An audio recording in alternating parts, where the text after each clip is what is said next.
because they gave Triple H boobs. Oh, we're not going there. During the fat years, we're not going there. Triple H just covered Elvis. He had a couple fat years. But that's my number 4 was China, because she never deserved to be women's champion, let alone Intercontinental champion like 2 times. They pushed her over Jericho. They pushed her over Holly. They pushed her over some of the greatest women's champions of all time. Lita. She destroyed Ivory's career. Ivory was one of the greatest women's champions this year. Came in and destroyed her. And she was gone. And she's gone. So she was a poison. So she's number 4 for me. She probably should have been higher now I'm thinking about it, but I want to continue this rage because my number 3 was his number 4. China. What the hell? Nice. To begin with, I've got Triple H's DVD over my DVD sets. I'm going to loan it to Matt. He's going to let me borrow Chris Jericho's DVD set. Mm-hmm. But anyway, even he will like start off as a I want to be like, hey, I want to hang out with you. I want to be all smack. He's like, get away from me. Yeah. Even Triple H wanted nothing to do with her to start off with. Yeah. Even though they dated, which yeah. Talk about trading up. My number 3. I agree. Was his number 4 was China. Well, my number 3 was his number 4, which so we kind of switched with Bill Goldberg.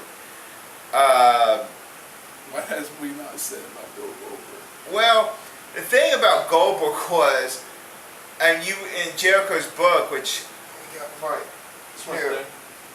Well, I can't even get it now. Alliance Tale. I've got it marked because I'm reading through it. Probably one of the best wrestling books. It's hilarious. I think it's better than the second one, but it was a hard act to follow. This first one. Not saying the second one's awesome too. Yeah. You really find out that Goldberg was a whiner And a douche. and a douchebag, pretty much, yeah. And you think about all the good wrestlers. If you think about all the good wrestlers China destroyed, you can take that and double with Bill Goldberg. Because Goldberg was, think about William Regal. I love Regal for this one fact. He was supposed to have that 30-second job match to Goldberg that he was doing all that time. He refused. He refused. He made it look like a joke. Yeah. And that's why he got fired of those W's, because he got in there and said, well, you want to beat me in a wrestling match, you're going to have to wrestle. And Goldberg couldn't do it. And Regal finally Goldberg got the win. Finally Regal then said, okay, well, I'll let you win because that's what's smart. Goldberg won one thing. Yeah, and he embarrassed him. Jericho in the book says that and this of course coming from maybe a biased viewpoint, but I've heard this from very, very people. Jericho wanted to work with Goldberg, and Goldberg was like, well, I'm not working with you because you're not in my league. Who's that for you? You're not Ric Flair coming in. Who have you beaten at this point? Jim Powers 17 times? Morris about half a dozen. Yeah. Guys that I don't think Goldberg could never talk. This Who's next? This is a Goldberg interview. Who's next? And he did the tongue thing. That was it.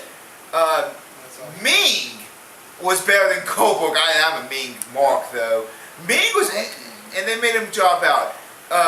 Goldberg, how long was the streak? It was like 1,500 matches. I don't think it was 1,000. No, it wasn't. I'm being facetious, but it was a couple hundred. But here was the thing about that match too. If he had like a four-way match, like him versus 3 other people. Yeah.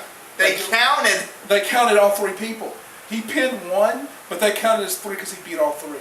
But then to end the streak, it was a screw job. Yeah. He didn't even lose the streak cleanly. And I can't even think when he first cleanly lost a match.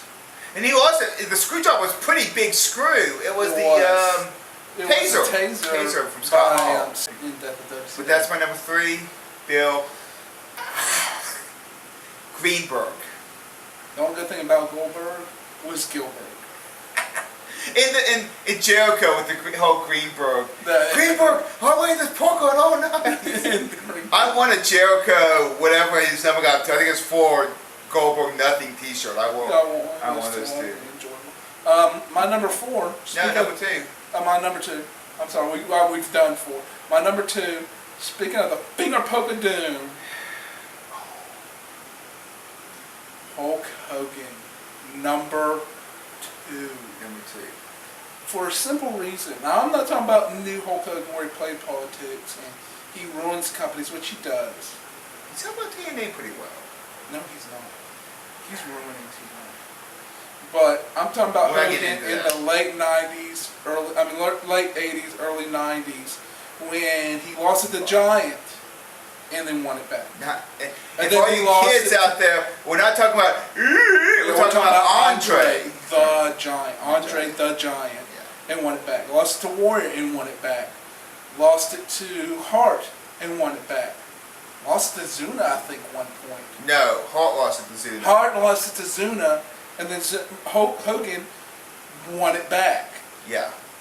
He would not let anyone else hold that belt. The only reason Randy Savage never held the belt in WWE during that time was Hulk Hogan. Yeah. Hulk Hogan didn't want him to do it. And Hulk Hogan was such a whiner, such a politic player, he really held back Savage's career forever. Yeah. Savage would have been a much bigger star if it hadn't been for Hulk Hogan.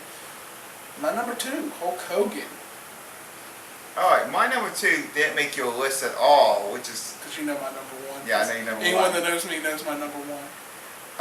My number 1 is the Ultimate Warrior. My number 2 is Ultimate Warrior.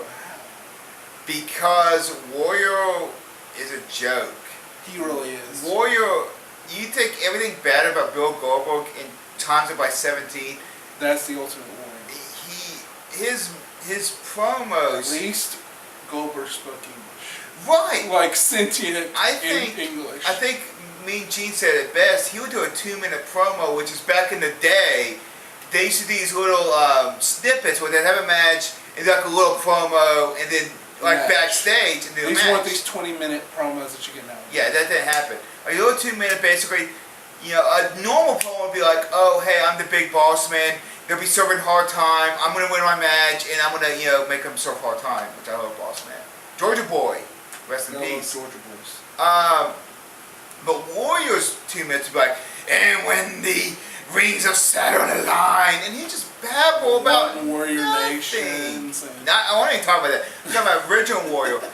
Me and Gene Oakland said in the Warrior video, he'd said he'd do a 2-minute, and people were like, "What the hell did he just talk about?" What did he just say?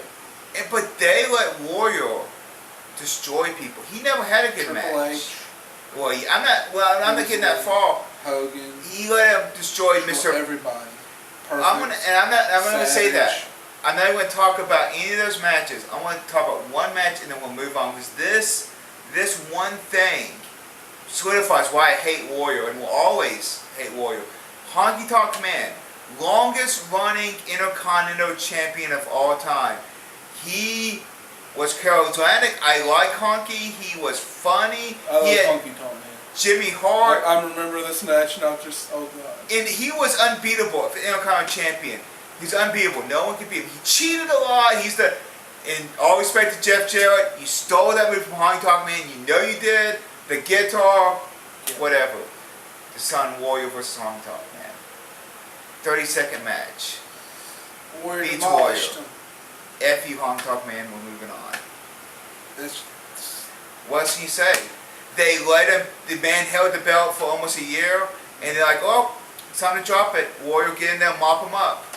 Ridiculous. I forgot that ever match. I wiped that match from my memory. So, number 1.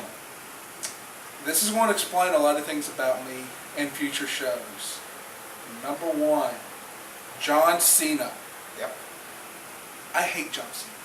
I don't hate John Cena like I hate you.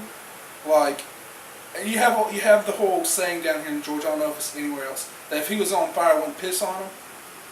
If he was on fire, I would pour something on him, and that something would be gasoline to make him go up faster.